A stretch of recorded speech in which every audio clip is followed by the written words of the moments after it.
Assalamualaikum warahmatullahi wabarakatuh. Perkenalkan, saya Indah Bunga dengan NIM 2432912. Saya merupakan mahasiswi Universitas Negeri Padang jurusan Pendidikan Agama Islam dan saya berasal dari sisi 062.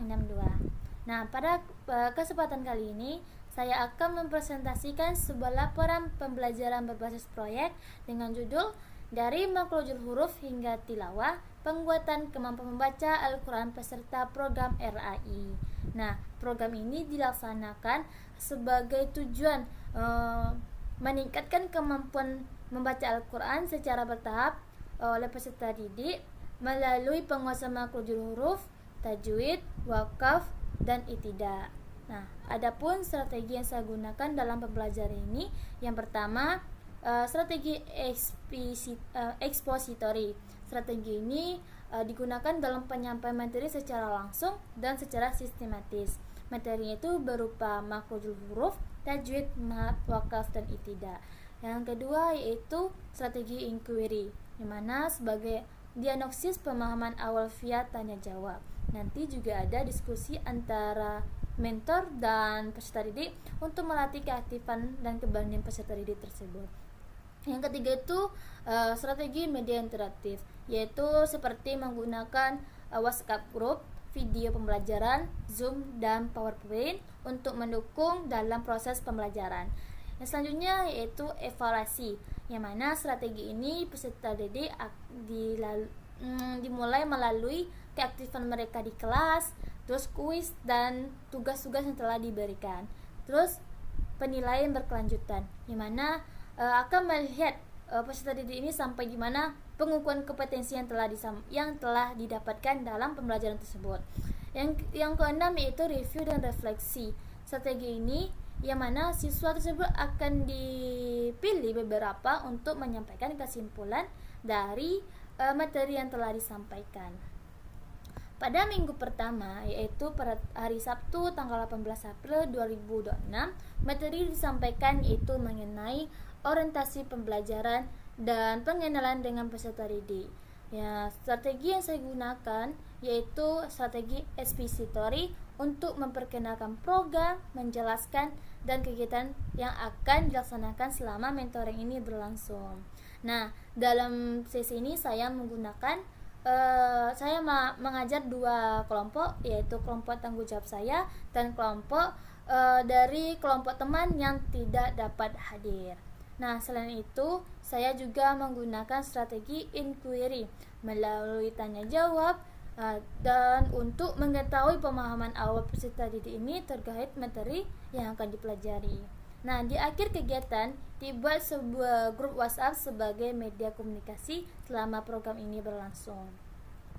Pada minggu kedua, yaitu pada hari Sabtu, tanggal 25 April 2026, saya menggunakan strategi expository juga untuk menjelaskan materi yang akan memberikan contoh pengucapan huruf yang benar. Nah, minggu kedua ini materi yang disampaikan itu yaitu mengenai makhrajul huruf. Nah, kemudian saya juga menggunakan strategi inquiry sebagai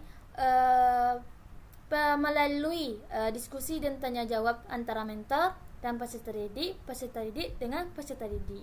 Nah, selain itu saya juga menggunakan media pembelajaran interaktif, yaitu berupa video pembelajaran yang mana dibagikan melalui melalui grup WA sebelum pembelajaran ini berlangsung, supaya peserta didik ini memiliki materi awal dan memudahkan mereka dalam belajar untuk di kelas yang akan dipelajari tersebut. Nah, sebagai bentuk evaluasi pembelajaran, peserta didik ini melakukan praktik membaca dan mengikuti kuis sederhana untuk mengetahui tingkat pemahaman mereka terhadap materi yang telah dipelajari tersebut.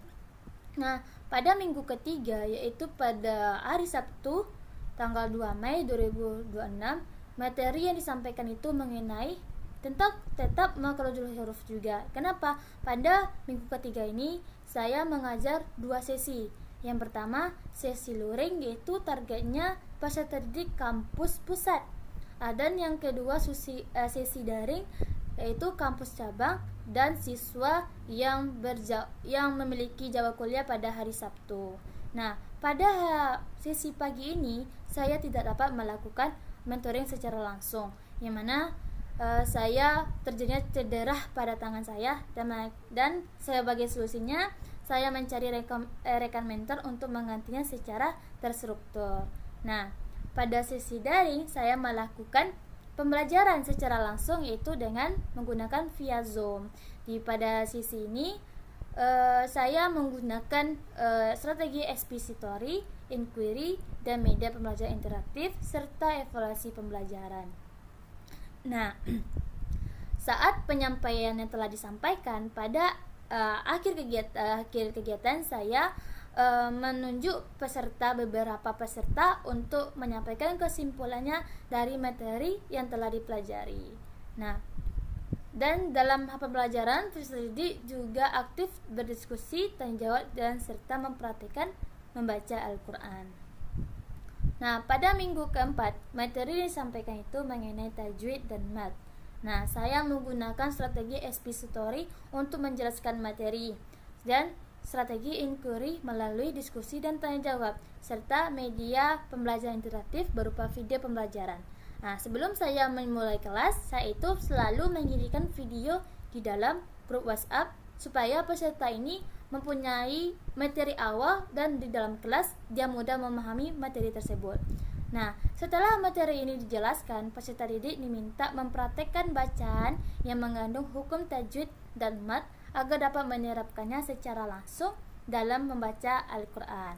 Nah, pada sisi daring saya tidak dapat melakukan via Zoom dikarenakan ada beberapa tugas atau urusan yang penting yang tidak dapat saya tinggalkan, sehingga pada sisi daring ini mereka melakukannya dalam grup WhatsApp, yaitu juga pemberian tugas, yaitu setoran membaca Al-Quran. Bagi yang berhalangan, nanti mereka akan menyentuhkan zikir dan selawat nabinya. Nah, selanjutnya pada pertemuan kelima. Pada pertemuan kelima ini pada hari Sabtu tanggal 16 Mei 2026. Nah, sesinya juga dua sesi, yaitu antara daring dan antara luring dan daring. Luring ini mereka materi dipelajari itu mengenai wakaf dan itidak. Sedangkan pada sisi daring dilakukan materi yang aku sampaikan, yaitu mengenai tajwid, mat, wakaf, dan itidak. Nah, strategi yang digunakan itu yaitu expository, inquiry, dan media pembelajaran interaktif melalui dan evaluasi pembelajaran serta refleksi pembelajaran. Pada sisi pagi, yaitu luring, saya menyampaikan materi secara biasanya, dan selesai materi disampaikan, saya akan meminta beberapa peserta untuk menyampaikan kesimpulan dalam materi ini. Nah, pada sesi daring saya juga spesialnya saya menggunakan PowerPoint karena mereka materinya lebih banyak daripada materi yang pas luring tadi, agar peserta daring ini dapat membantu mereka dalam memahami materi tersebut. Di akhir kegiatan, yaitu antara sisi luring dan daring, ketika saya sudah menyampaikannya semua materi tersebut, maka mereka akan melakukan mengikuti kuis sebagai bentuk evaluasi sekaligus sebagai penguatan materi sebelum ujian berlangsung. Selanjutnya pada minggu ke-6. Nah, pada minggu ke-6 ini mereka diminta untuk fokus mempersiapkan ujian praktek membaca Al-Qur'annya, yang mana strategi yang saya gunakan itu yaitu berupa evaluasi pembelajaran, media pembelajaran interaktif, dan review refleksi pembelajaran. Nah, peserta ini diminta mengulang kembali membaca Al-Quran. Kenapa pada waktu itu saya tidak dapat melakukan pengajaran secara langsung karena saya ada kegiatan di luar, yaitu kegiatan akreditasi jurusan pendidikan, akreditasi jurusan PAI S2.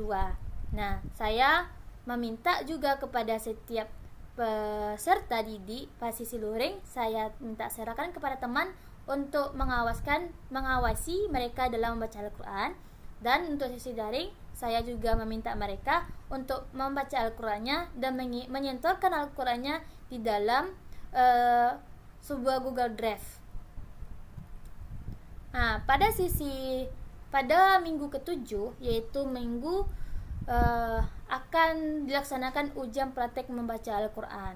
Nah, strategi yang saya gunakan itu yaitu evaluasi pembelajaran, penilaian pembelajaran, serta review dan refleksi pembelajaran. Nah, pelaksanaan ujian ini dilakukan secara bertahap, mulai dari tanggal 30 Mei, kemudian dilanjutkan pada tanggal 2, tanggal 4, dan tanggal 8 Juni 2026. Selanjutnya pada tanggal 10 2026 dilaksanakan juga ujian susulan bagi peserta didik yang belum sempat mengambil ujian pada jadwal sebelumnya. Nah, melalui ujian ini, kemampuan peserta didik dalam makhrajul huruf, tajwid, dan wakaf dan tidak dapat dinilai secara langsung. Nah, berdasarkan kegiatan yang telah dilaksanakan, peserta didik ini telah menunjukkan perkembangannya dalam kemampuan membaca Al-Quran.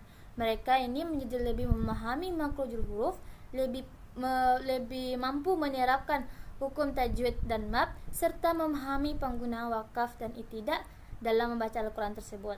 Selain itu, peserta didik juga menjadi lebih aktif dan lebih percaya diri selama proses pembelajaran ini berlangsung. Nah, berdasarkan hasil yang diperoleh, dapat disimpulkan bahwa proyek dari makhrajul huruf hingga tilawah, penguatan kemampuan membaca Al-Quran peserta program RAI mampu meningkatkan kemampuan membaca Al-Quran peserta didik melalui pembelajaran yang terstruktur, praktik yang berkelanjutan, serta evaluasi yang dilakukan secara bertahap. Mungkin itu presentasi dapat saya sampaikan. Terima kasih atas semuanya dan bimbingan dari Bapak Ibu dosen yang telah membantu saya dan serta teman-teman sekalian sehingga proyek ini dapat diselesaikan dengan lebih baik. Sekian dari saya. Wassalamualaikum warahmatullahi wabarakatuh.